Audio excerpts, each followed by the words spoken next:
கீதை chapter 11 பதம் 51.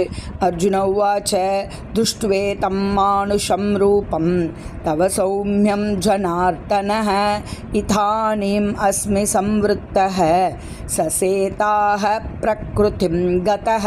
அர்ஜுன உவாச்ச, அர்ஜுனன் கூறினான், துஷ்டுவா கண்டு, இதம் இந்த, மானுஷம் மனித, ரூபம் உருவம், தவ உமது, சௌமியம் மிகவும் அழகான, ஜனார்தன எதிரிகளை அழிப்பவரே, இதானீம் இப்போது, அஸ்மி நான், சம்வருத்தக நிலைத்திருக்கிறேன், சசேதாக எனது உணர்வில், பிரக்ருதிம் எனது சுய இயற்கையை, கதக அடைந்துள்ளேன். கிருஷ்ணரை அவரது உண்மையான உருவில் கண்டபோது அர்ஜுனன் கூறினான், ஓ ஜனார்தனா, மனிதனைப் போன்று தோன்றக்கூடிய மிகவும் அழகான இந்த உருவத்தை எனது மனம் தற்போது அமைதியடைந்துள்ளது. நான் எனது சுய இயல்பினை மீண்டும் அடைந்துள்ளேன். பதம் 52. ஸ்ரீ பகவானுவாச்ச சுதுர்தர்ஷம் இதம் ரூபம் திருஷ்டவானசி யன்மமः தேவா அப்யஸ்ய ரூபஸ்ய நித்யம் தர்ஷனகாங்க்ஷிணः.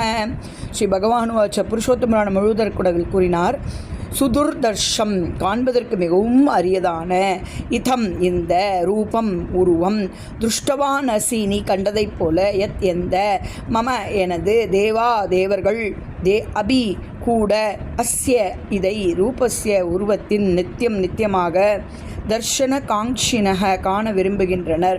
புருஷோத்தமரான முழுமுதற் கடவுள் கூறினார், எனது அன்பு அர்ஜுனா, இப்போது நீ பார்க்கும் எனது இந்த உருவம் காண்பதற்கு மிகவும் அரிதானது. பிரியமான இந்த உருவத்தை தரிசிப்பதற்கான வாய்ப்பை தேவர்களும் எப்போதும் நாடுகின்றனர். சர்வம் கிருஷ்ணார்ப்பணம்.